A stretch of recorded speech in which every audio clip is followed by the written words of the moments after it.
Yung mga alaala na meron ako kay mami na masasaya, yung tipong nakakagulat, unexpected. Yan, for instance, yung kami, na show nga po kami sa States. Kami ni Kiko. Yung, ayun, kwento na niya, yung sumalun ako ng stage, dalasing na lasing kami. Grabe yun. Ina-expect ko magagalit siya dahil nagkalat kami ni Kiko. Yung kanta yung panalangin, hindi namin natapos yung tuloy-tuloy pa ulit, parang singing may gas-gas, gano'n.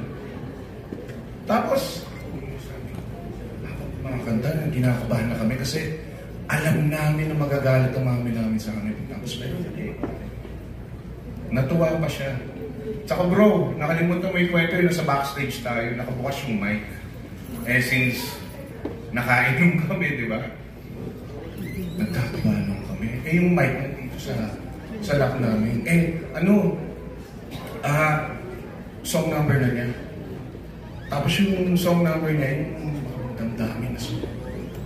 So, kumunta na siya.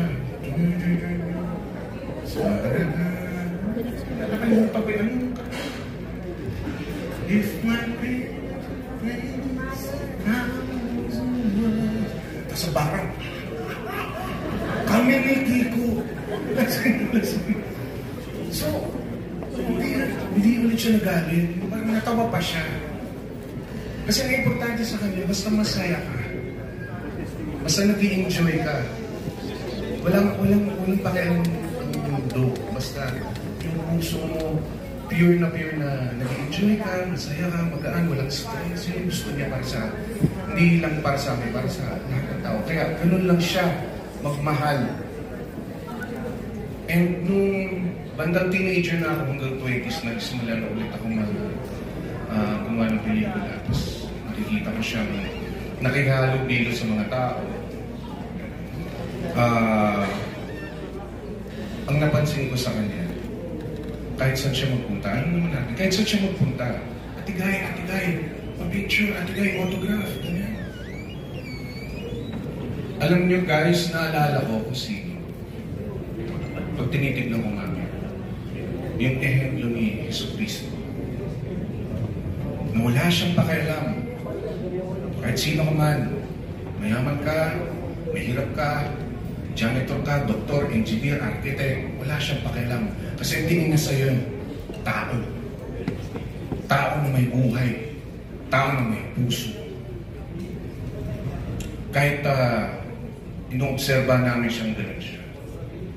Sabi ko kaya pala, mahal na marami. Ang aming ina. Grabe. Yung simula nun, syempre, alam natin, ang dami natin pagsubok sa buhay. Hindi kami naiiba doon. Grabe rin yung pinagdaanan namin sa buhay namin. Grabe rin yung pinagdaanan ng mga aming ina. Pero mas, inisip ko rin, mas nasa-sensationalize kasi nasa mundo ng show business. Pero kung hindi dahil sa loob ng show business, bawat isa sa atin, lahat tayo may pinagdaanan. Sa likod ng mga ngiti natin, sa likod ng mga tawanan natin, pag nagkakasama-sama tayo mga kaibigan, tatawanan tayo, chismisan, may tuhan, pero pag uwi ng bahay, nasa loob ka na ng kwarto mag-isa, nandun na, mapasok yung problema mo, naiisip mo na kung anong gagawin mo kinabukasan, saan mo kukuha yung pang tuition, saan mo kukuha pang bahay ng bahay, di ba? Pero si mami hindi ganun. Malakas ang tiwala niya. At pananampalataya niya sa Panginoon. At yun yung magandang example na kinalakihan namin. Kahit anong marating mo sa mundo, kahit na nasa cloud9 ka na, kahit gaano karami mo ng pera yun, si mami, napaka-down to earth. Alam natin yan. Marami na kasing nangyayari sa mundo ngayon, nakakagulo, napapatay na, alam yung pag nanood kayo ng news. Grabe yung nangyayari. Nawawala na sa isip at puso nila ang Diyos. Pero si mami, kahit anong nangyayari sa buhay niya, hindi nawala sa kanya. Pananampalataya sa Panginoon.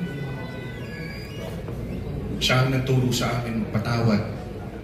Siya ang nagturo sa amin mag-respeto at magmahal ng tunay. Kahit alam nating minsan may mga na-encounter natin na hindi magandang mga intensyon, minamahal pa rin niya ng buong puso. Yun yung maganda sa kanya. Kaya napaka-blessed niya. Binigyan siya ni Lord ng talent na ganyan. Sa pag-awit, sa pag-arte, at pinaka-importante, puso niya. Binigay niya yung sarili niya sa lahat. Sa lahat ng tao. Lahat kayo nandito. Ngayon, grabe nakakamangha. Dito pa lang nakikita ko kung gaano karami sa inyo nagmamahal sa aming ina. Tama na yung sinabi ni Ate Lord. Dahil ang aming ina, siyempre public property, aminin natin. Napakahalaga sa amin ang oras niya. Ang oras niya, pag nagkakasama kami, halimbawa sa beach, yung biglang spontaneous eh. Biglang, miss ko yung mga anak ko. Anak, halika, tayo beach. Ganun.